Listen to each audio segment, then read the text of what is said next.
All right, folks. Okay, so we're just going to expand on the previous lesson.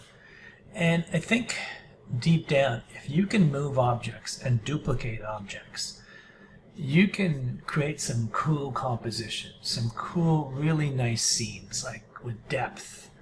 Okay, so I'm not trying to oversimplify the world of 3D, but I think before getting into breaking the cube into making it into like something that you can manipulate like clay, that's called polygonal modeling. Okay, before we get there, I think we can do a lot with just simply moving simple primitives and changing their scales and an amount of detail. So I guess, well, here, I'll explain to you. So if I have this right now, right, and everybody could go to add and bring something. Okay, so that's cool, right? But what I want to do is duplicate a bunch of objects. So that's kind of like the missing element to make your life a little easier.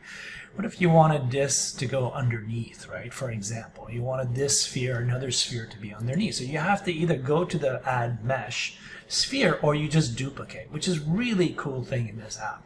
If you right click right now, you can see here duplicate object. I'll deal with linked maybe later, much later. I don't even touch it right now. So let's look at this, Shift D. Doesn't matter if you're on a Mac or Windows, right? So select something first, okay? So I like to be in the Move tool, as I said to you, because I can invoke Rotate Scale by just pressing R for Rotate and S for Scale. So I need to be in the Move tool. I select something, so always select something and then do the function, right? So the function here is to duplicate. So you can right-click first, just hover, don't let go, right-click, let go on your mouse, and just come down and left-click Shift D. So there it is. Now, if I move my mouse, we're going to get this. Okay, this is what most people are going to do. 9 out of 10, right off the bat. Okay, do it and delete it. We'll do it another way, which is I think it's easier. Remember what I said, right? Later on, you'll be making the snowman and everything else, whatever you want, as an activity. However, the key is, what happens is people duplicate things. They move at places where they cannot really fathom how to control it. So here's an example. Right-click Shift D, right? Hang on, let me just come in here. Right-click Shift D is duplicate, right? So now I'm just going to say, what if I say, just type in Z? Look what it does. I just typed in Z, and I constrained the movement of that object to the Z axis. Okay? Just think about that for a second. Watch again. Right-click, duplicate, Shift D, left-click it, let it go, and just press Z. And this, to me, looks cool. Okay? See how nice that is? All right, so let's pretend this is a snowman. And we know in design, small, medium, large, we need variety, we need emphasis, and so forth. Principles of design, right?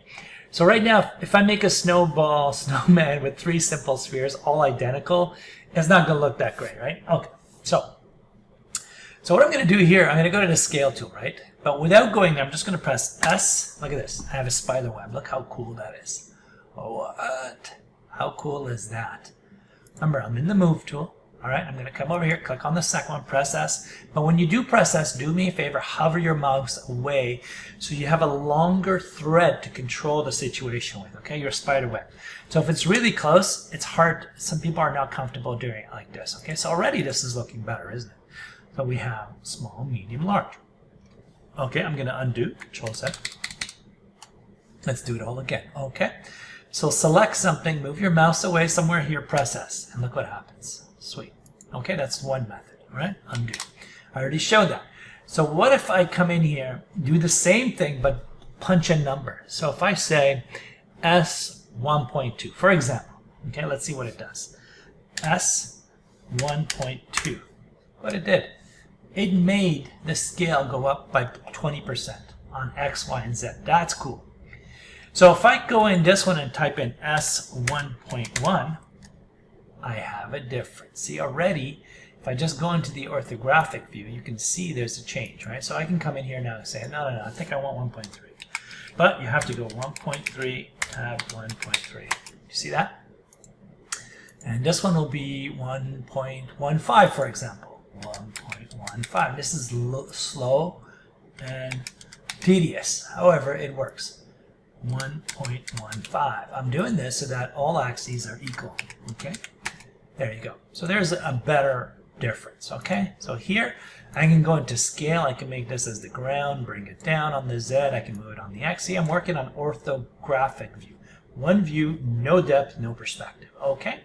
See that? I could do this, and I can say, you come over here. All right, and then I'm going to hold the middle scroll button down and come around. Oh, notice that, hey, that looked good in this view. What? It's a little short, dude. Let's go. All right, there it is. And if you look at it in ortho again, I like this ground, and it's called cube. I'm going to type in and call it ground. For example, get into the habit of naming your objects because I like that to kind of penetrate in. So I want the sphere to penetrate into the ground, okay? No, I don't want them to be like one thing that just, you know, overlap is kind of cool. All right, I'll leave it like that. All right, so this is first task. How good was that? Second task.